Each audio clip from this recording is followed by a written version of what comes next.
After announcing her pregnancy on Instagram last January, former Little Mix star Jesy Nelson has spoken openly about the challenges she's faced along the way, from being hospitalised with complications to the premature birth of her gorgeous daughters, Ocean Jade and Story Monroe. Gorgeous. But just as she thought the worst was behind her, over the weekend, Jesy shared a heartbreaking post that her 8-month-old twins have been diagnosed with a progressive muscle wasting condition, which means they may never walk. Well, she joins us now to discuss this. Thank you for coming in, Jesy. Thank you for having me. Thank you for being brave and talking about what is clearly a huge part of your life now. How have you felt to the response that you've had from that post you put on the weekend? Honestly, I'm actually overwhelmed because I wanted it to get as much reach as possible to raise awareness about it. And just the response, I actually can't believe, like, how amazing the response has been. Even just down to people, like, taking their time out to watch it and want to learn about it and then want to raise awareness themselves. And just the amount of families that have reached out to me that have also got children that they're dealing with this diagnosis. It's a lot, but it's like... It's what I wanted it to do. It's incredibly personal. It's your life, it's your children's lives, it's your family's lives. What made you want to do it in that way, Jesy? Why did you think that was the right way to do it? Because I just always think if it was the other shoe, on the other shoe, and I'd seen someone else's video, maybe, just maybe, I could have prevented this from happening if I'd have seen a video and caught it early enough. So, yes, I could have dealt with it privately, but at the same time, I'm like, I have this platform and I almost feel like I've got a duty of care to, like, raise awareness about it. And a little part of me feels, I don't know if this is even crazy to say this, like, it feels selfish to keep this to myself and not, you know, potentially save a child's life. It was so interesting, actually, because I watched the post last night and I got so... I felt every single word that you said, and I went and I researched and I did research. I didn't know about this. Neither did I.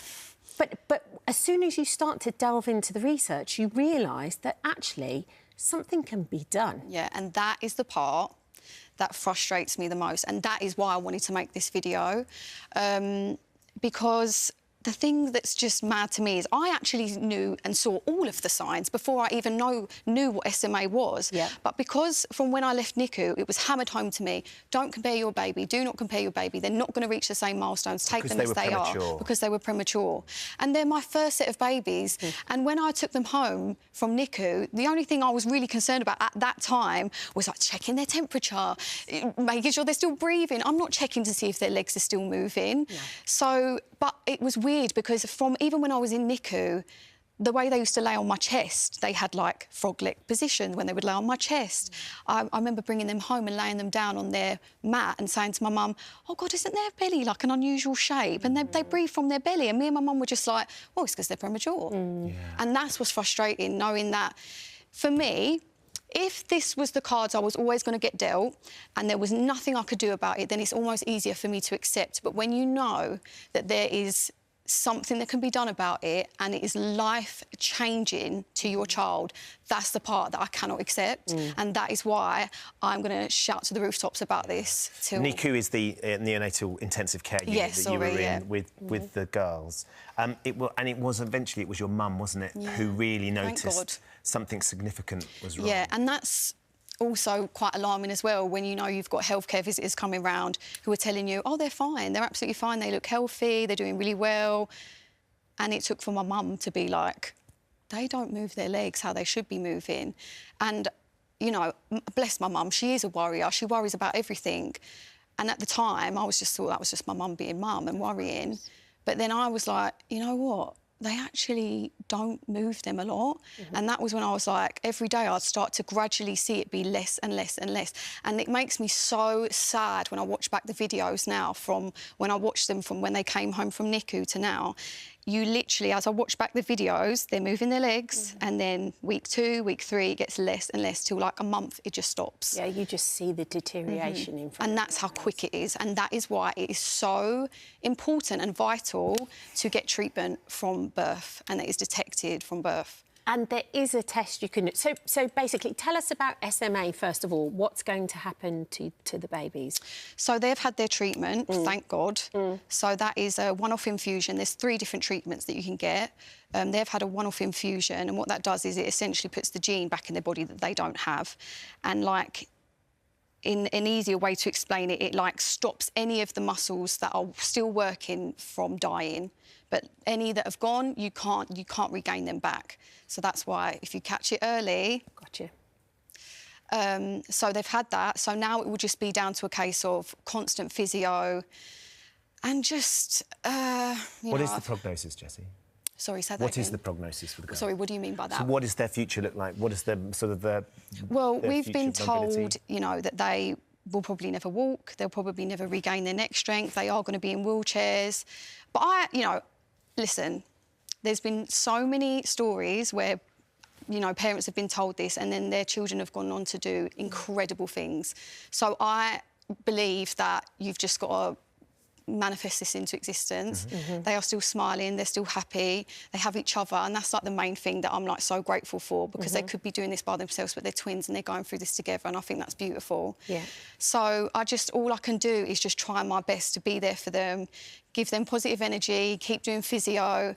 You're there in every way, shape and form. Like, there's feeding tubes and making sure that they can breathe, because it's every muscle, isn't it? My whole life has just completely changed. If you came to my house, it looks like a hospital.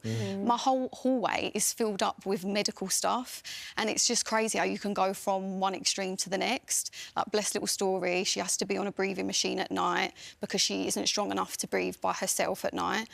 They have to have cough assist machines to help them cough. I have to put feeding tubes down their nose to, like, get out secretions off their chest. And I've had to learn this within, like, literally the space of a few days of getting their diagnosis. And it's just so much to, like, deal with whilst you're also trying to deal with this, like, horrendous thing that's just happened. And to still be a mum and still enjoy those And a first-time mum as well. Yeah, that's the part that I'm still struggling with it, I won't lie, but that is the part that, like, really gets me, is that I just want to be their mum. Like, I don't want to be a nurse. You'll always be there. So it's hard. Yeah. But yeah, I just want to reiterate that if this is caught from birth, like, it's just life-changing. Yeah, and that was one of the things that when I started doing the research on it, there's a test that can be done on babies' heels. It happens in 45 countries. It's 95% accurate. And the quicker you catch this, the better the prognosis is for the baby. When I go to Great Ormond Street, because I have to go twice a week now with the girls, there's a whole corridor and it has all the pictures of all the families that have got, like, different diagnoses, and there's 2 girls with SMA type 1. One of the girls the sister is in a wheelchair and the other one is standing next to her, and that is the difference. Because they knew when they had their second child what they were going to deal with. They got the diagnosis early, and she is now doing everything. And that is the part that's just like... We need to fix. Yeah, we can. Yeah. We're also joined by paediatric neurologist Professor Francesco Muntoni. Good morning, Professor. Can you tell us a little bit about SMA type 1 and how common it is? Good morning. Thank you for inviting me. Spinal muscular atrophy type 1 is a condition that affects approximately one child every 50 there are approximately 50 children who are born with this condition in this country. The condition affects the spinal cord motor neurons, so the cells that control our movement. And therefore, these cells, little by little, degenerate and die. And those are the cells that allow me now to move my muscles and my hands. And I think the description we had with this progressive loss of muscle movement, initially in the legs, but then also in the arms, and affecting the breathing muscle that you heard before, is exactly how children with spinal muscular atrophy present. Kat mentioned the heel prick test. I know that this is something that Jesy is campaigning for. Can you explain a little bit about that heel prick test and why it isn't done with all babies already?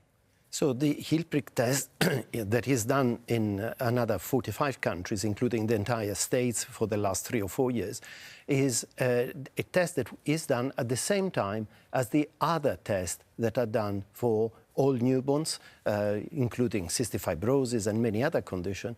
The test is the same test we use for the diagnosis when children, like these two twins, became to medical attention. Is a genetic test that will tell us if the child has SMA with a 95-96% probability.